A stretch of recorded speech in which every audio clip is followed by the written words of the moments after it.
Before we had language, there was a sound. Before the first word was ever spoken, a rhythm was felt. It wasn't music. It wasn't art. It was something more essential. A hand striking a hollow log, a foot stomping on the earth in time with another's. It was the sound of the human heartbeat, externalized, amplified, and shared. It was the first drum, and it was the beginning of us speaking not just to each other, but to the universe itself. Hey everyone, and welcome back to Echoes in Time. Tonight, we aren't following a person, a place, or an empire. We're following a pulse, a beat, that has traveled through tens of thousands of years of human history, a rhythm that has powered our rituals, our wars, our celebrations, and our prayers. Before we dive in, if you enjoy stories that connect us to our deepest roots, please consider hitting that subscribe button. And I have a question for you. What's a rhythm or a beat that you feel deep in your bones? It could be a song, a sound from nature, or a memory.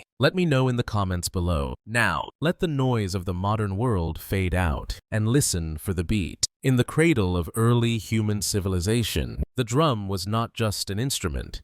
It was a sacred voice. Every tribe, every culture, every corner of the earth developed its own rhythm, but the purpose was nearly universal: to commune with the unseen. Imagine a small group of early humans huddled around a crackling fire under a vast, star-filled sky. A single person begins to tap a stretched animal hide. Slowly, others join in. The rhythm builds, no longer just a sound, but a force. It synchronizes their breathing, their movements, their very heartbeats. In that moment, they are no longer separate individuals.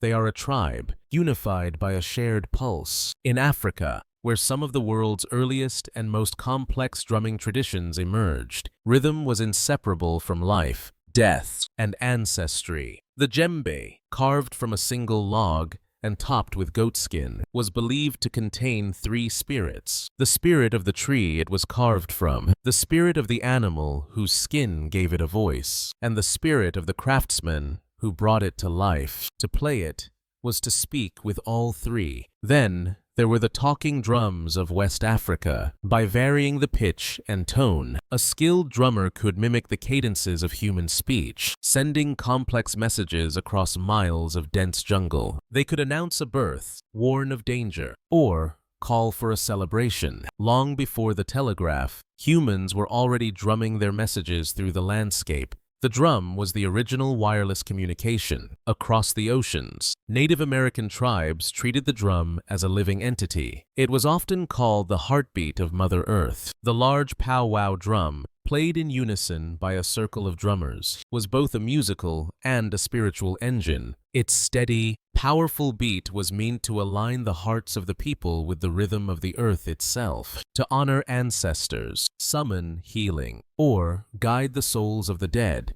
In the Arctic, Inuit shamans, the Angakuk, struck frame drums made of driftwood and caribou skin to enter trance states, journeying to the spirit world during the long, dark winters. These were not performances. They were acts of survival, of healing, of storytelling, and of connection. To drum was to remember. To drum was to belong. It was almost always a communal act, bringing people together into sacred circles, a sonic fire that warmed them against the chaos of the world. It didn't matter where on earth you stood. If you heard a drum in the distance, you knew something sacred was happening, something that words alone could never express. From sacred circles to bloody battlefields, the drum has always spoken, sometimes with comfort, and sometimes with cold command. As human societies grew from tribes into kingdoms and empires, the drum transformed. It became a tool of order, an instrument of power, and a weapon of fear. The earliest armies didn't have radios or megaphones. They had drums. In ancient China, during the Zhou dynasty, massive drums called bo were struck to coordinate troops across vast and chaotic battlefields. With a single, resonant boom, a commander could signal a charge. A different rhythm could signal a retreat or a flanking maneuver. These drums weren't just loud, they were strategic. Each pattern was a command, and trained soldiers learned to listen for that signal through the din of clashing bronze and screaming men. It was a language of war, spoken in percussion. In Mesopotamia, temple drums announced the decrees of rulers and summoned the public for rituals. But in times of conflict, the same drums would echo from the city walls, a deep, relentless thunder meant to terrify approaching enemies. It wasn't just percussion, it was psychological warfare. But perhaps no army wielded the drum with more terrifying effect than the Ottomans. Their meter bands, often considered the world's first true military orchestras, unleashed an overwhelming storm of sound before battle. The relentless pounding of the kyus, giant kettle drums carried on camels, and the davul, double-headed bass drums, was designed to strike terror into the hearts of enemy forces. European Crusader accounts describe soldiers freezing in panic before even seeing the Ottoman army. Paralyzed by the sheer volume and alien rhythm of the drums, drums also enforced power off the battlefield. In royal courts across Asia, Africa, and Europe, drum ensembles announced the arrival of the king, marked coronations, and underscored political rituals. To beat a drum was to declare, "Power is present. Pay attention." Even enslaved people in the Americas turned the drum into a tool of resistance. On plantations where their native drums were often banned by slave owners, who rightly feared their communicative power, they kept the rhythms alive. They used their hands, their feet, and coded language, creating new forms of percussion that preserved their culture and, at times, helped orchestrate secret rebellions. The drum, even under oppression, refused to be silenced. Whether it signaled divine right, military discipline, or raw fear, the drum has always carried a message. This is who rules. This is who marches. This is the rhythm of power. If you're feeling the rhythm of this story, please take a moment to hit the like button. It's a small beat that helps the channel continue to share these histories. As civilizations branched out across continents, so too did their rhythms, evolving into two distinct philosophical streams. In the East, drums often became tools of precision, spirituality, and intricate language. In the West, they leaned into military power and, eventually, orchestral grandeur. Two worlds, two paths, one shared heartbeat. In India, the drum became a sacred instrument of divine communication. The tabla, a pair of small hand drums capable of astonishing tonal complexity, was used in classical music and devotional performances. But it was more than accompaniment. It was conversation. Each stroke, each tap of the finger has a name, a syllabic identity called a bowl. A skilled tabla player isn't just keeping time.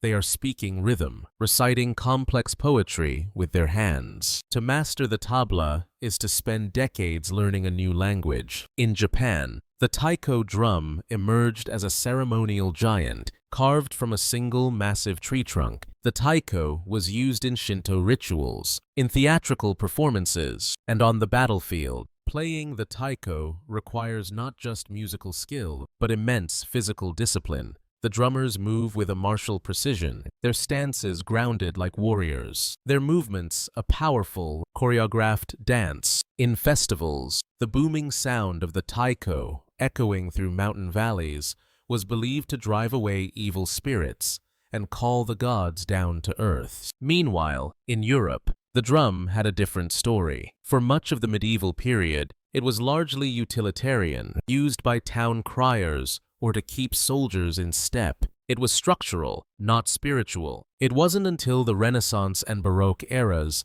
that drums began to formally enter concert music. Even then, they were kept in the background. The timpani, or kettle drums, would thunder beneath royal fanfares or provide dramatic effect in an opera, representing storms or the wrath of God. They were powerful, but they were punctuation, not prose. In this divergence, you can see two different philosophies of rhythm. The East often saw rhythm as an art form in itself, a language tied to breaths, chant, and meditation. The West saw it primarily as a structural force, a tool to rally, to march, to measure, to support the melody. But both understood the drum's core power, to shape time, to dictate pace, and to connect human beings in ways that transcend spoken language. For thousands of years, drums were largely solitary instruments. One body, one sound, one purpose. But in the heart of the industrial age, as cities grew louder and faster, something revolutionary happened in the music halls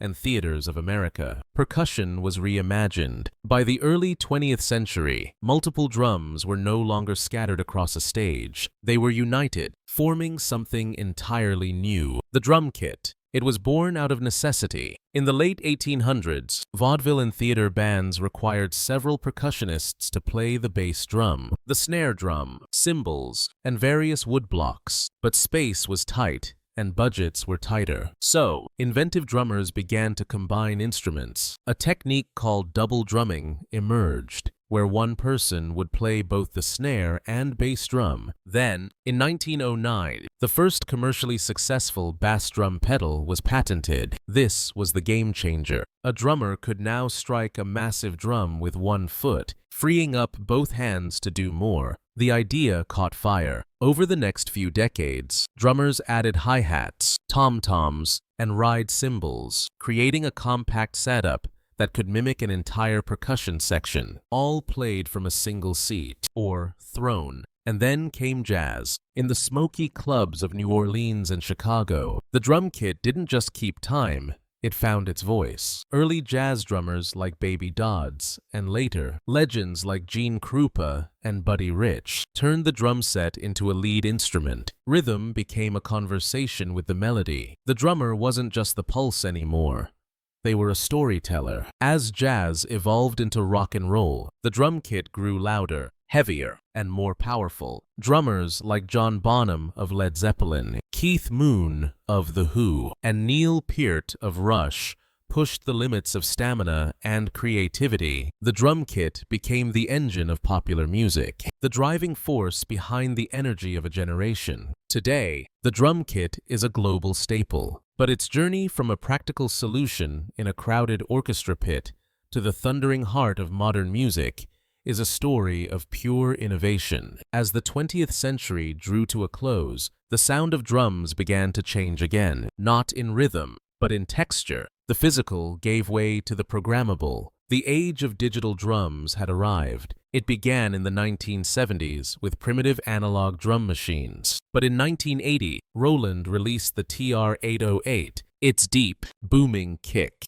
crisp snare, and ticking hi-hats would go on to define entire genres. Hip-hop, techno, and modern pop were all born, in part, from its synthetic pulse. Some feared this meant the death of traditional drumming, but it didn't. Instead, a hybrid world emerged. Acoustic drummers integrated electronic pads. Producers layered human-played grooves with machine beats. Digital tools didn't erase the past.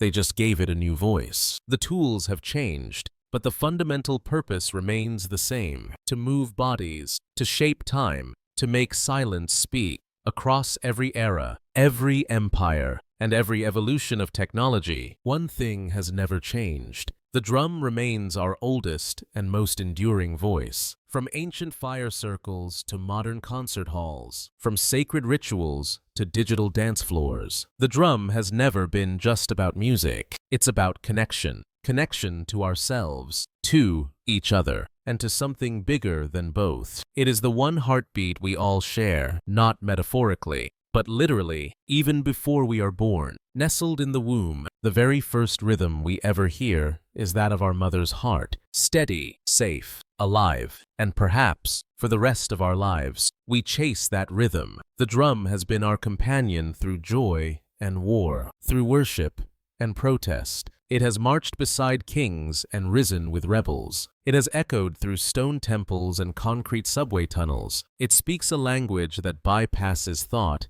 and goes straight to the body, the bones, the blood. In moments of grief, we drum to mourn. In moments of ecstasy, we drum to celebrate. And in the quiet spaces in between, we drum simply to remember who we are. Today, percussion continues to evolve, yet the ancient impulse remains, an impulse that connects a child banging on pots and pans with a shaman entering a trance, and a producer clicking a mouse in a studio. The drum is not a relic of the past. It is a reminder that we were always meant to move in rhythm, to listen, to feel, to play, and as long as humanity endures, the drum will never be silent. In a world full of noise and distraction, where do you find your rhythm? Let me know your thoughts. Thank you for joining me on this journey. If you enjoyed it, please subscribe and share. Until next time, stay curious and keep listening for the beat. Before, it was a forest of glass and steel. It was an island of hills and trees. The Lenape people called it Mannahatta, the island of many hills. It was a place of quiet streams,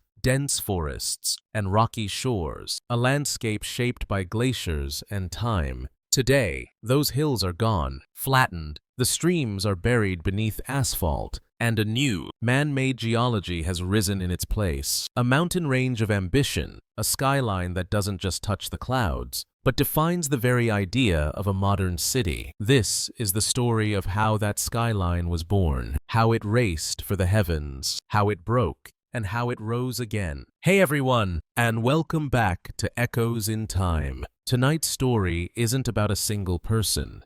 It's about a place's collective dream, made manifest in steel, glass, and sheer, unapologetic will. We are tracing the biography of the Manhattan skyline before we begin our ascent. If you're a fan of stories about how we shape our world and how it, in turn, shapes us, please consider hitting that subscribe button. It helps our community of history lovers grow. And I'd love to know, is there a city skyline anywhere in the world that holds a special meaning for you? Tell me about it in the comments below. Now, let's go back to a time when Manhattan's tallest structures were not towers, but trees. For its first 2 centuries as a settlement, New York City was a horizontal place. It clung to the southern tip of the island, a dense, chaotic sprawl of brick townhouses, timber-framed shops, and muddy, cobblestone roads. The rhythm of the city was found in its harbor, where the masts of countless ships formed a temporary, wooden forest. Buildings rarely climbed beyond 5 or 6 stories, not because ambition was lacking, but because gravity was an unforgiving architect. To build high with stone and brick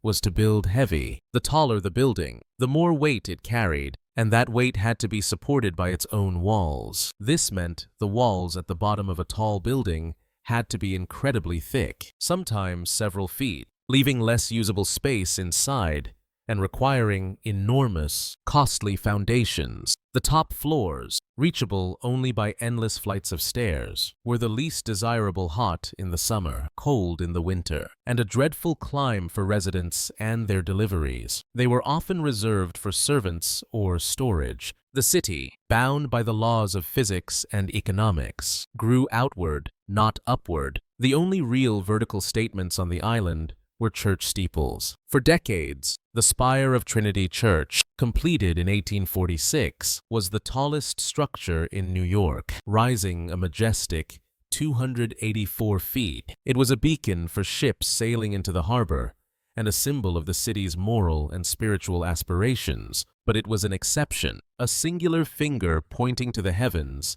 in an otherwise grounded city, beneath the cobblestones and soil. However, Manhattan held a secret weapon and geological ace up its sleeve: bedrock, a deep, dense, unwavering spine of granite schist that runs just beneath the surface of much of the island. It was the perfect, unshakable foundation, strong enough to support weights the world had not yet imagined. The island was ready. The bedrock was waiting. All that was needed was a revolution. For centuries, gravity was the ultimate ruler of architecture. But in the mid-9th century, in the heart of a rapidly industrializing America, 2 breakthroughs would shatter its reign and unlock the sky. One lifted people, the other lifted buildings. The first came in 1854 from an inventor named Elisha Otis. At the New York Crystal Palace, a grand exhibition hall, Otis staged a dramatic demonstration that was part engineering, part showmanship.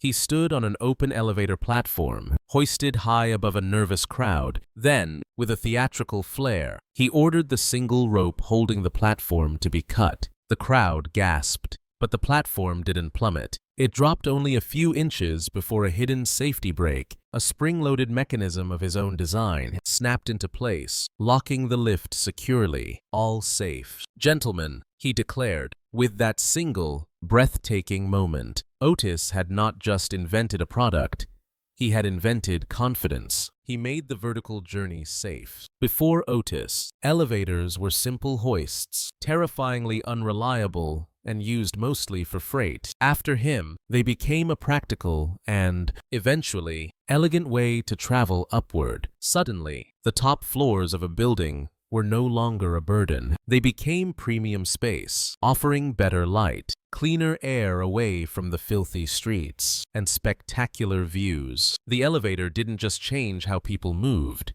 it changed the entire economic equation of a building. But being able to move people was only half the battle. Buildings still relied on their own massive, load-bearing walls. That's where the second revolution arrived. The steel skeleton. In the 1880s, Chicago architects, rebuilding after the Great Fire, began experimenting with a radical new idea. Instead of having the thick, heavy walls support the building, what if an internal frame of metal did all the work? Using steel, a material far stronger and lighter than iron, they designed buildings around a rigid skeleton of vertical columns and horizontal beams. The exterior walls now became little more than a thin curtain to keep out the weather. This innovation was transformative. It freed buildings from the tyranny of their own weight. An architect could now design a tower as high as the steel frame could handle, and steel could handle incredible heights. The technology had arrived. The materials were available, and Manhattan, with its solid bedrock foundation, its booming economy, and its hyper-concentrated geography, was the perfect canvas. The elevator made the sky accessible. The steel frame made the sky buildable. Together, they didn't just change architecture, they redefined what a city could be. The race would now begin, not outward, but upward. By the late 19th century, New York City was no longer content to sprawl. It wanted to soar. With the essential technologies in place, Manhattan became a battleground for ambition, and the skyline was the prize. This was not just about building office space. It was about building monuments to power. The first shots in this race to the sky were fired on Park Row, then the heart of the city's newspaper industry. In 1890, Joseph Pulitzer's New York World Building was completed, topped with a magnificent golden dome. It rose 20 stories and, at 309 feet, became the first building in New York to surpass the spire of Trinity Church. It was a declaration that the power of the press was now a force that could rival the power of the divine. Not to be outdone, other moguls joined the fray. In 1899, the Park Row building claimed the title of world's tallest office building at 391 feet. Then, in 1908, the Singer Building, the headquarters for the sewing machine company, stretched to a graceful 612 feet. But even that wouldn't last. The true cathedral of commerce, as it was famously dubbed, was the Woolworth Building, completed in 1913. Designed by architect Cass Gilbert and financed entirely in cash by retail magnate Frank W. Woolworth, who built his empire 5 and 10 cents at a time. It soared to a breathtaking 792 feet. It was a masterpiece of neo-Gothic design, with intricate gargoyles, soaring arches, and a lobby that looked like a European cathedral, complete with marble, mosaics, and a stained glass ceiling. It wasn't just a building. It was an architectural sermon about the glory of American capitalism. But this race was built on more than just the egos of moguls. It was built on the sweat and courage of the construction workers, many of them recent immigrants from Europe and Mohawk ironworkers from Canada. These skywalkers labored at terrifying heights with almost no safety equipment, no harnesses, no nets. They balanced on steel beams no wider than their feet, hundreds of feet in the air, catching red-hot rivets tossed from below and hammering them into place. The work was deafening, grueling, and incredibly dangerous. The casualty rate was high, It was said that for every few floors of a skyscraper built, a worker lost their life. The skyline we admire was paid for not just in steel and stone, but in human blood. As the 1920s roared through Manhattan, the skyline began to not just climb, but to dance. This was the Jazz Age, an era of glamour, energy, and artistic innovation, and its spirit was captured perfectly in the architectural style that would define it. Art Deco. Buildings became sleek, geometric, and dazzling, adorned with sunbursts, chevrons, and machine-age motifs. The most spectacular battle of this era was a personal rivalry between two titans, automobile magnate Walter Chrysler and the Bank of Manhattan Trust, led by Craig Severance, were in a head-to-head race to build the world's tallest building. Severance's tower at 40 Wall Street seemed to have won when it topped out at 927 feet, but Chrysler had a secret weapon. Hidden inside the construction site of his own tower, his workers had been secretly assembling a 185-foot stainless steel spire. In a stunning move, the spire, named the Vertex, was hoisted into place in a mere 90 minutes, pushing the Chrysler building's height to a record-breaking 0.46 feet. It was a moment of pure architectural showmanship, completed in 1930. The Chrysler building was more than a record holder. It was a symphony of design. Its shimmering, terraced crown, based on a sunburst motif, and its ornamental eagles, modeled after Chrysler hood ornaments, made it an instant icon. It didn't just scrape the sky, it seduced it, but its reign was fleeting. Just a few blocks away, an even more ambitious project was underway, one fueled by a rivalry between the founders of General Motors, the Empire State Building, designed to be the undisputed king. Its construction was a marvel of modern logistics, rising during the depths of the Great Depression. It became a symbol of American resilience and hope. Thousands of workers labored at a breathtaking pace, completing the steel frame at a rate of 4.5 stories per week. In just 410 days, the building was finished. It opened in 1931, soaring to 250 feet and stealing the title from the Chrysler Building. It would remain the tallest building in the world for nearly 40 years. The Art Deco towers were not just functional. They were sculpted, emotional, glowing at night like beacons of possibility. Manhattan's silhouette had been forged, a skyline that didn't whisper progress.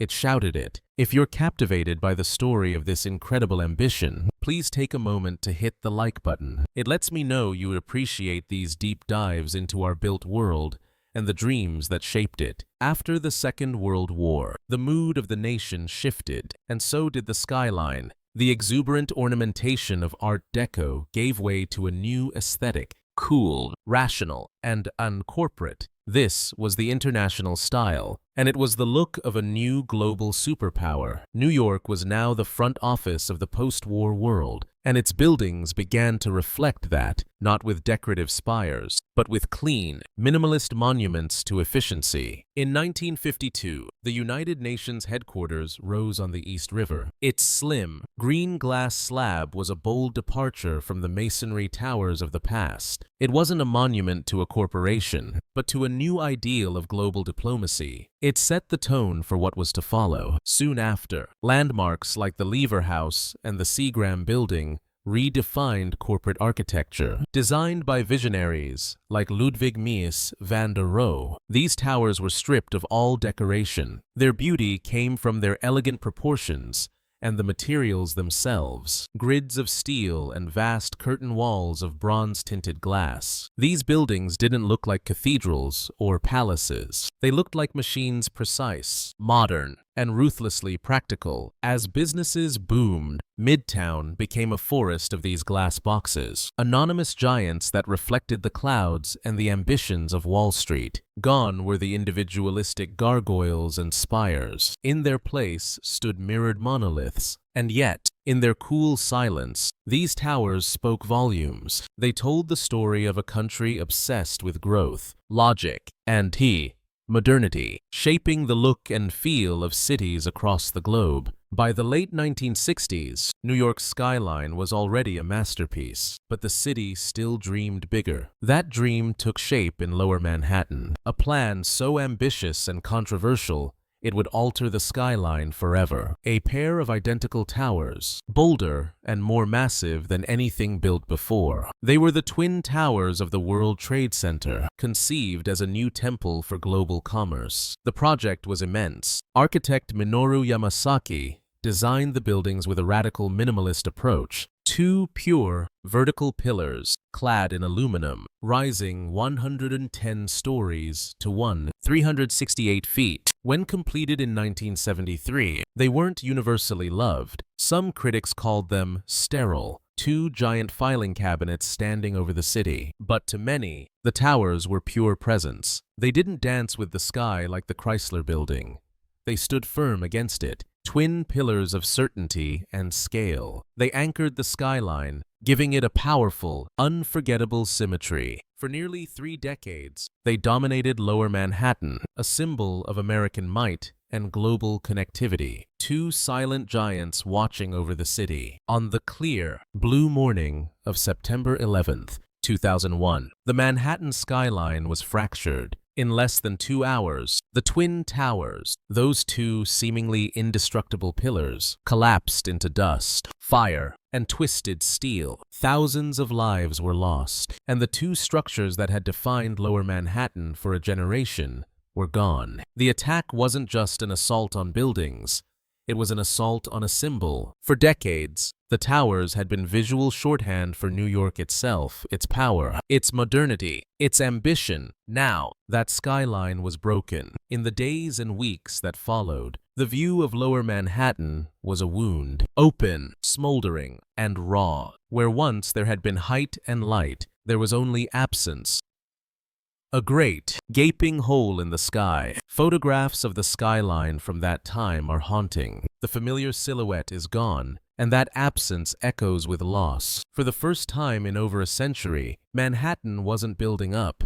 It was grieving. But even in its sorrow, the city endured. In a place always rushing forward, this was a forced, painful pause. And yet, slowly, the city did what it has always done. It looked up. Discussions about rebuilding were complicated, emotional, and political. What should rise in place of the towers? Could anything? For years, the whole remained a sacred space of memory. But plans emerged. Cranes returned. Steel began to rise again, not to erase the tragedy, but to build something new alongside it. The skyline was no longer just a symbol of power. It had become a memorial, a silhouette shaped by both triumph and tragedy. In the aftermath of devastation, a city known for its relentless forward motion paused, not to surrender, but to reimagine. Rebuilding the skyline was not just an act of construction.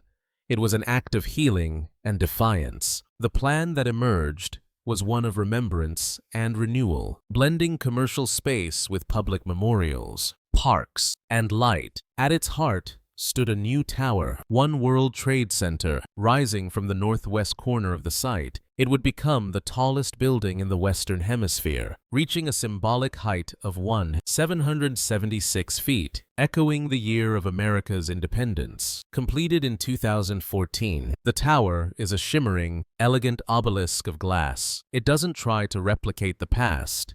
It reflects the present, its surface changing with the light of the sky. It is a symbol of presence without arrogance, of height without hubris. Beside it lies the heart of the site, the 911 Memorial. Two deep, square voids, marking the exact footprints of the original towers. Water cascades endlessly down their black granite walls into a seemingly bottomless center. Around the edges, the names of every person lost in the attacks are etched in bronze. It is one of the most powerful and moving spaces in the country. An absence made permanent, a wound turned into a place of quiet reflection. The new skyline took years to complete. Other, sleek, modern towers rose around the memorial, creating a new, more varied silhouette for Lower Manhattan. New York didn't just replace what was lost.